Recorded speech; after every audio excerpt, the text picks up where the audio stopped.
A beautiful scene is not enough to make a good image. Photography is not about capturing. Photography is about creating a fantasy that conveys what we feel.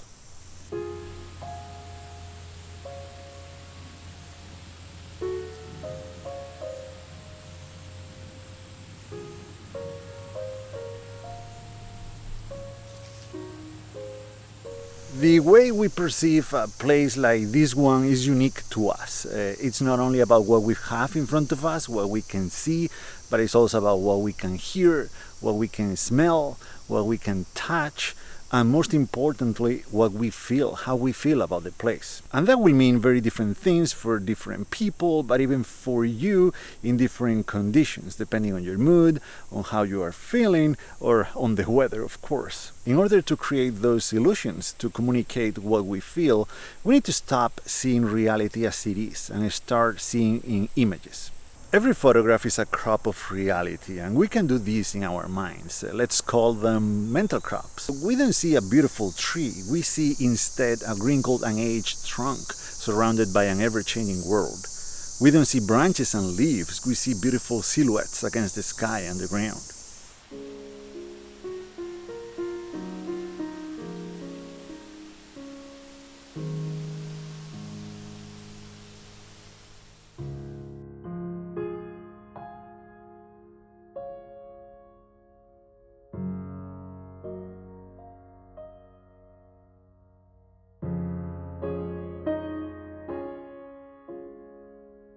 We also need to start visualizing our final image, what the final image could look like after we play with it for a little bit in editing, touching the shadows, the highlights, and all that kind of stuff.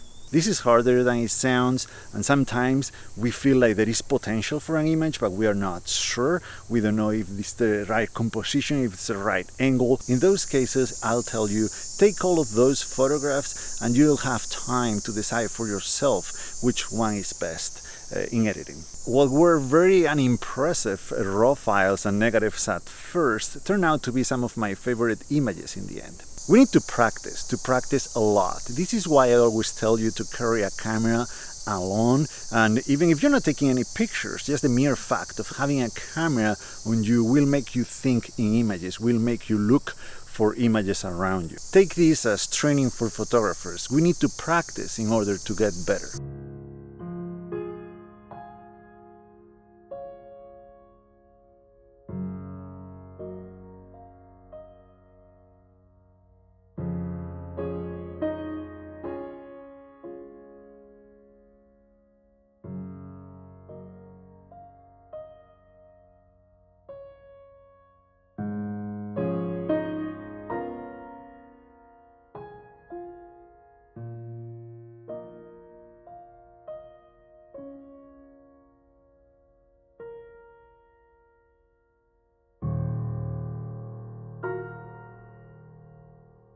This might take a little bit, it's a skill that is gonna take time to develop, but in the meanwhile, technology can help.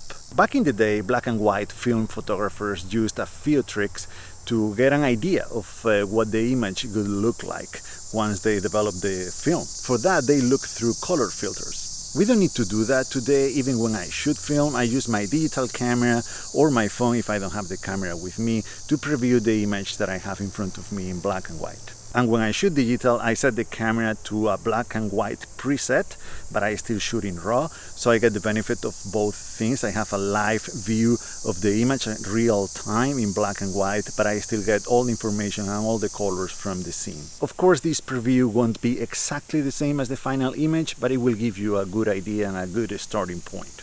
As I said, being able to find images in the field is a skill that takes time to develop, but it's one that is very important and that we want to have, so we need to practice and work hard on getting it. I hope these few tips were useful. If that was the case, please leave a thumbs up, and you can leave your own tips in the comments down below. Thank you so much for watching the video, and see you in the next one.